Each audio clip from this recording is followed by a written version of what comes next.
Halo teman-teman, balik lagi sama gua Angga di video ngomongin FlutterCon bahasa Indonesia. Nah, pada video hari ini kita bakal ngebahas talk dari Remy Rusle, si pembuat package provider ya kalau teman-teman udah tahu. Itu dia ngebahas tentang package yang dia bikin yang namanya custom lint. Nah, di video ini kita akan bahas custom lint itu apa, terus lint itu apa, terus gimana cara pakai package custom lint yang dibuat sama Remy ini. Tapi kalau teman-teman mau langsung lihat video presentasi dari Remy, boleh klik foto ini atau boleh juga klik link yang ada di deskripsi di bawah.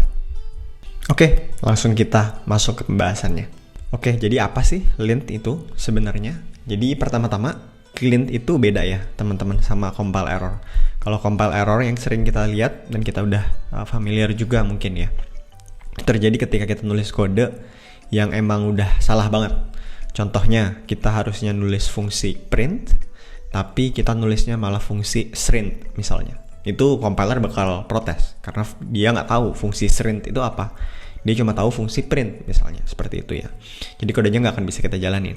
Nah, sedangkan kalau lint, itu bisa kita ibaratkan mungkin satu level di bawah compiler error gitu ya. Jadi, kode kita tuh tetap bisa dijalanin, cuma kodenya itu either nggak rapih, atau nggak sesuai kaidah yang ditentukan sama Dart, Flutter team, atau project kita pribadi mungkin ada guideline-nya juga, itu nggak sesuai.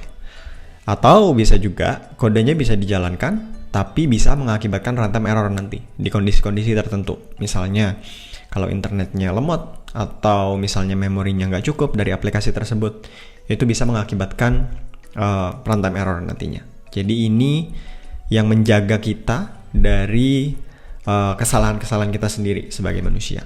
Nah, tanpa kita sadari mungkin kalau kita udah pakai program gitu ya untuk bikin aplikasi Flutter atau bikin kode apapun dalam framework apapun, itu biasanya kita udah dapet lint default dari framework atau bahasa pemrograman tersebut. Nah, kita bisa langsung lihat aja nih. Contohnya salah satu lint yang udah included, udah bundled dalam program Dart. Jadi di kode ini nih misalnya kita kan ngelihat ada final integer 5. Terus nanti kalau kita highlight di kode ini, dia akan ngasih tahu bahwa value ini nggak akan berubah. Jadi prefer buat pakai const aja daripada pakai final. Dan ini akan bikin kode Flutter kita dan kode Dart kita itu lebih efisien nanti berjalannya. Nah, jadi gimana sekarang? Hopefully teman-teman udah mulai mengerti ya maksud dari lint itu apa, kegunaannya untuk apa. Jadi, ada lumayan banyak lint rule yang disediain secara default, udah bundled sama tim Dart dan tim Flutter, yang udah bisa kita langsung pakai out of the box. Jadi kita nggak perlu ngapa-ngapain lagi, ya udah langsung otomatis nyala. Tapi pertanyaannya, bisa nggak sih kalau kita mau bikin lint rule kita sendiri, misalnya, yang kita coding sendiri, yang khusus kita pakai untuk project kita sendiri? Jawabannya, bisa banget. Jadi, sekarang ada sebuah package yang dibuat sama Remy Rusle, creator of the provider itself, yang memungkinkan kita buat bikin custom lint rule kita sendiri. Jadi bisa kita custom sesuai keinginan kita mau bikin lint rule-nya seperti apa. Nah, tapi gimana sih cara kita bisa pakai package custom lint dari Remy ini? Jadi ada dua hal yang harus kita bikin kalau kita mau implementasi custom lint kita sendiri. Pertama, kita harus bikin package atau library untuk custom lint yang mau kita buat tersebut. Itu biasanya ada foldernya sendiri. Lalu, kita juga harus menginclude package atau library yang barusan kita buat tersebut ke dalam project utama Flutter kita. Jadi seakan-akan kayak package yang kita ambil dari pub.dev aja. Oke, kita langsung masuk ke step pertama, yaitu kita akan membuat package custom lint rule kita sendiri. Kita bisa membuat package custom lint rule kita ini dengan menjalankan command di terminal atau command prompt kalian. Flutter create strip template sama dengan package. Jadi kita buat package, terus kasih nama package kita apa. Misalnya custom _lint _rule. Enter. Terus dia akan membuat nanti package custom lint rule kita ini yang baru. Nah, selanjutnya kita bisa tambahin 3 dependensi ini, analyzer plugin, dan custom lint builder di file pubspec.yaml dari package kita. Jadi di sini tinggal tambahin aja package ini. Terakhir, kita harus ngedit file entry point dari library kita. Itu ada di lib, terus nama library kita apa, contohnya di sini custom lint rule. Terus kalau kita cek di pub.dev-nya si custom lint, pertama kita harus copy line ini yang nanti akan menjadi, terus kita bisa import. Yang ini akan menjadi entry point, kayak void main dari aplikasi Flutter kita, contohnya ini untuk package. Terus selanjutnya kita bisa copy paste kelas yang di bawah, example linter, extends plugin base, yang mana ini akan menjadi base dari custom lint package kita ini. Kita kasih nama example linter, terus nanti dia punya method yang namanya getLintRules, di mana getLintRules ini nanti akan berisi lint rule yang mau kita implementasi. Contohnya di sini nanti ada macam-macam lint rule 1, lint rule 2, dan lain-lain. Nah, untuk membuat lint rule kita sendiri, kita harus membuat kelas yang mengextend kelas Dart lint rule. Ada di sini contohnya. Terus kita juga harus memanggil informasi dari lint code ini buat dikasih ke parentnya atau Dart lint rule yang namanya lint code. Nah, lint code ini nanti berisi pertama ada name atau nama dari lint rule kita ini namanya apa. Terus yang kedua, kalau misalnya lint rule kita ini mau ngasih sebuah warning atau peringatan, itu peringatannya mau apa. Jadi di sini nanti kita bisa edit, misalnya namanya lint rule saya, terus di problem message-nya misalnya tidak boleh menulis kode ini. Itu jadi kita bisa edit sesuka hati kita. Nah, terakhir kita juga harus nge-override satu fungsi yang namanya run. Nah, run ini nanti tempat kita mengeksekusi lint rule kita. Jadi di sini fungsi ini akan dipanggil setiap kali lint rule kita ini sedang mengeksekusi sebuah kode atau sedang mengidentifikasi sebuah kode. Jadi semuanya akan ada di dalam metode run ini. Untuk sementara kan kita kosongkan dulu. Nah, kita sekarang udah membuat package custom lint rule kita sendiri nih, walaupun implementasinya sih masih kosong. Pertanyaan selanjutnya adalah gimana caranya kita bisa menginclude project custom lint kita ini pada project utama Flutter kita. Pertama-tama, kita harus membuat file di project utama Flutter kita yang namanya analysisoptions.yaml, kalau emang belum ada. Terus kita bisa copy paste kode ini di paling bawah aja. Terakhir, kita bisa nambahin dev dependencies ke custom lint package dari Remy Russell dan custom lint package kita yang barusan kita buat. Contohnya berarti kita bisa buka pubspec.yaml, terus di dev dependencies kita tambahin dua hal. Pertama ada custom lint, satu lagi ada package kita namanya tadi custom lint rule.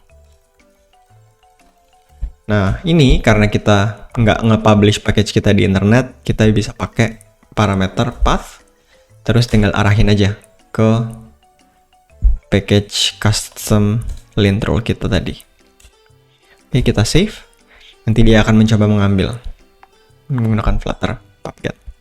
Nah, sekarang gimana caranya kita bisa ngecek apakah si custom lint rule kita ini udah bisa dijalanin atau belum di Flutter project kita. Pertama yang bisa kita jalanin adalah kita bisa kopas kode ini, yang artinya kurang lebih buat sekarang itu adalah kita akan ngelihat kalau ada variable declaration kayak final integer, final string, itu kita akan langsung report error. Jadi kita akan raise warning ke kode tersebut.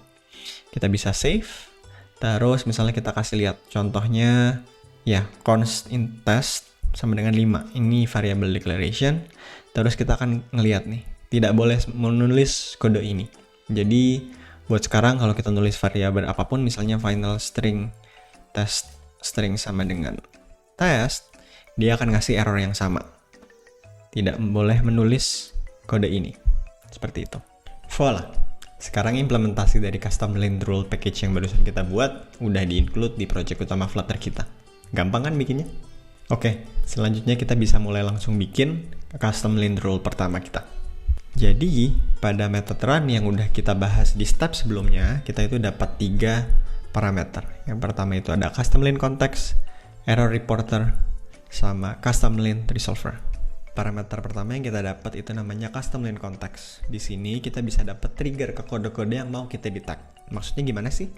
Misalnya nih, kita mau bikin custom lint rule yang akan ngedeteksi semua kelas-kelas yang extend stateless widget. Nah, kita bisa pakai custom line context ini untuk ngedeteksi kode-kode tersebut aja. Jadi kode-kode lain itu nggak akan masuk ke dalam perhitungan kita. Ada banyak banget sebenarnya metode-metode atau fungsi-fungsi yang bisa kalian pakai di custom line context ini. Contohnya kita bisa lihat di context.registry. Ada banyak nih. Ada add annotation, ada add argument list, ada add as expression. Tapi yang mau gue kasih lihat di sini contohnya kita bisa ngedeteksi semua kode-kode yang mendeklarasikan kelas-kelas. Jadi kayak kita bisa panggil context.registry.add class declaration. Terus let's say misalnya di sini kita bikin kelas Angga. Nah, kode ini nanti bisa akan langsung ke detect. Kelas beta di sini bisa nanti dua kode ini akan langsung otomatis ke detect seperti itu. Nah, nanti di dalam si context registry.add class declaration ini kita bisa dapat callback. Jadi setiap kali ada kode yang mendeklarasikan kelas, contohnya di sini, itu kita akan dapat node-nya. Atau ya tergantung dengan callback apa yang mau kita dapat ya. Kalau di sini contohnya berarti class declaration. Di class declaration ini nanti kita bisa dapat banyak banget informasi. Kayak contohnya bisa apakah dia ada extend-nya. Jadi kelas A extends B. Terus apakah dia ada implements-nya. Apakah dia adalah sebuah interface. Terus ada apakah dia sebuah medicine dan lain-lain. Misalnya di sini gue cuma pengen ngedeteksi hanya kelas yang extend stateless widget aja. Jadi di sini nanti gue bisa tinggal panggil node.extends clause nggak sama dengan null, artinya dia ada extends-nya gitu ya. Dan node.extends clause.superclass.toString misalnya sama dengan stateless widget. Jadi nanti di sini misalnya gue bikin kelas A, dia nggak akan masuk ke perhitungan tersebut. Jadi kalau gue bikin kelas B extends stateless widget, dia akan masuk ke perhitungan yang di sini. Nanti jadi kita bisa pilah-pilah apa nih kelas yang mau kita detect gitu. Dari kelas custom line context ini sebenarnya ada banyak banget kode-kode yang bisa kita deteksi. Kayak kita mau deteksi kalau ada variable declaration, kalau ada if else, kalau ada for loop, kalau ada while loop, dan lain-lain. Yang kedua, kita juga dapat akses ke error reporter. Jadi di error reporter ini kita bisa langsung nge-report atau melaporkan kalau ada error yang terdeteksi di custom line rule kita. Misalkan kita mau bikin di aplikasi kita nggak boleh ada stateful widget, tapi bolehnya semuanya hanya stateless widget. Itu nanti bisa. Kita tinggal panggil reporter.report error ke semua kelas-kelas yang dia extend stateful widget. Itu nanti akan ke report errornya ke IDE kalian masing-masing. Nah, kalau error reporter fungsinya itu yang paling utama kita bisa panggil reporter.report error or node. Terus panggil aja kodenya kan kita bikin di atas tadi ya, kode yang ini. Terus node-nya ya berarti node yang kita dapat dari callback. Tapi selain ini juga ada metode-metode lain kayak reporter.report error or name. Jadi nanti bisa dapat dari berdasarkan namanya. Terus ada report error for element, for offset. Jadi misalnya kita dari baris ke-36 kita mau ngasih error di baris 39 itu bisa, dan lain-lain. Intinya ini kelas kita bisa pakai untuk nge-report sebuah error atau warning gitu. Terakhir, kita dapat akses ke kelas yang namanya custom line resolver. Nah, di custom line resolver ini kita bisa dapat nih informasi tentang file yang lagi kita cek, nama filenya apa, path-nya di mana, dan lain-lain. Cuma emang most of the time kita kayaknya nggak akan pakai sih parameter custom line resolver ini. Di contoh kali ini kita mau ngecek untuk semua kelas yang extends block atau qubit, itu kita harus kasih nama kelasnya dengan block di akhirannya. Jadi contohnya kalau kita punya kelas login block, extends block, itu oke, aman-aman aja. Tapi kalau kita punya kelas namanya login, dia extends block, kita akan ngasih custom line rule warning, ngasih tahu kalau nama kelasnya itu harus diubah dari login biasa ke login block. Jadi ada block di akhirannya. Oke, jadi pertama kita bisa tinggal bikin aja kelas. Kita kasih nama mungkin block lint rule. Dia harus nge-extend start lint rule. Selanjutnya kita bisa bikin variable static final code. Lint code yang ini akan menjadi informasi tentang lint rule kita yang baru ini. Jadi misalnya kita bisa kasih nama, misalnya block lint rule, terus problem atau warning yang mau kita raise itu apa.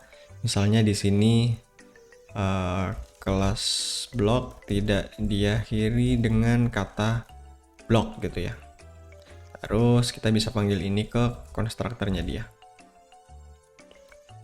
Panggil ke super atau parent class-nya, terus code-nya kita panggil gini. Terakhir, kita bisa tinggal override fungsi run, yang mana di sini akan menjadi implementasi dari custom lint rule kita ini. Sekarang kita biarin kosong dulu aja. Nah, selanjutnya kita bisa mulai deteksi nih. Cuma class declaration aja yang akan kita cek, karena kan kita mau ngecek lint rule kita itu ya. Jadi context.registry.add class declaration. Jadi nanti seperti yang tadi, hanya semua class declaration aja yang akan masuk ke sini. Nah, selanjutnya kita bisa mulai ngecek apakah kelas tersebut extends block atau qubit. Caranya seperti tadi. Kita cek dulu pertama, apakah node.extends clause nggak sama dengan null, artinya dia punya extends gitu ya di declaration-nya. Dan kita di sini bisa cek apakah node-nya ini extends-nya block atau qubit. Caranya kita bisa bikin aja, misalnya namanya superclass gitu ya, sama dengan node.extend clause .superclass.toString. Jadi nanti di sini dapat dia extends apa gitu ya. Terus tinggal dicek dari sini, tinggal if superclass, karena block atau qubit itu bisa gini ya, block terus misalnya A, B atau qubit A gitu ya. Makanya kita harus bikinnya itu start with. Apakah superclass-nya ini diawali dengan block, dengan kata block atau qubit. Start with block or atau superclass starts with qubit gitu. Nah, setelah kita udah bisa ngecek apakah kelas tersebut extends block atau qubit, kita bisa mulai dapetin nih apakah nama kelas tersebut. Jadi final node name sama dengan node.name.toString kayak gini. Jadi nanti dapat misalnya di sini ada kelas extends block, ntar kita dapat A, atau kelas B extends block kita dapat B. Nah, terakhir kita bisa tinggal cek aja apakah nama kelasnya diakhiri dengan block atau tidak.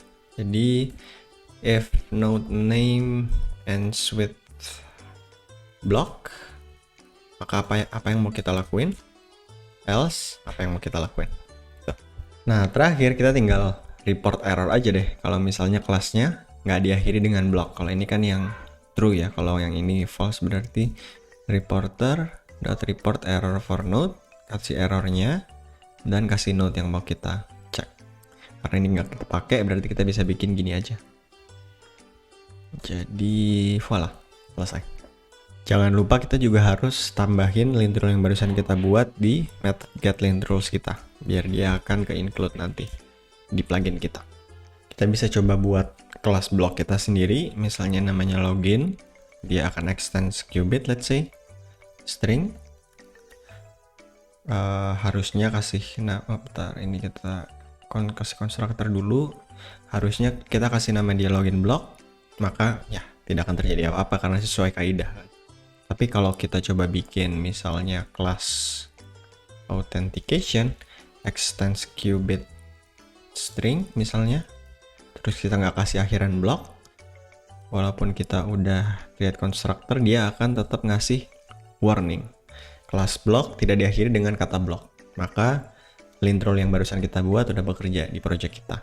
Nah, mungkin ada satu catatan kalau misalnya teman-teman nggak ngelihat error ini walaupun udah salah gitu ya implementasinya, mungkin teman-teman bisa restart Visual Studio Code-nya karena kadang-kadang masih ada suka bug, jadi suka nggak detect misalnya dari package-nya.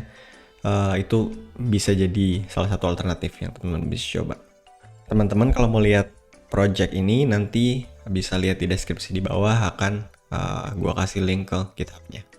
Nah, jadi barusan kita udah ngebahas nih tentang package custom lint, gimana cara pakainya, apa itu lint, dan kita udah juga buat custom lint rule sederhana buat project Flutter kita. Ada juga nih beberapa hal yang nggak sempat dibahas di video ini, kayak kita bisa kasih lihat automatic fix. Jadi kalau kita habis kasih lihat warning, user tinggal klik buat automatic fix kode mereka tersebut. Terus kita juga belum sempat bahas banyak banget custom lint rule yang bisa kita explore menggunakan package custom lint ini. Hopefully teman-teman habis ini bisa mulai explore sendiri gimana sih cara pakai package custom lint ini. Habis itu cara membuat lint rule teman-teman sendiri bagaimana dan lain-lain. Kalau teman-teman ada kebingungan, misalnya mau bikin custom lint tertentu, tapi bingung cara membuatnya seperti apa, itu boleh banget komen aja di video ini. Nanti kita bisa diskusi bareng-bareng kira-kira cara membuat custom lint rule tersebut seperti apa. Thank you for watching, and sampai jumpa di video berikutnya. Ciao!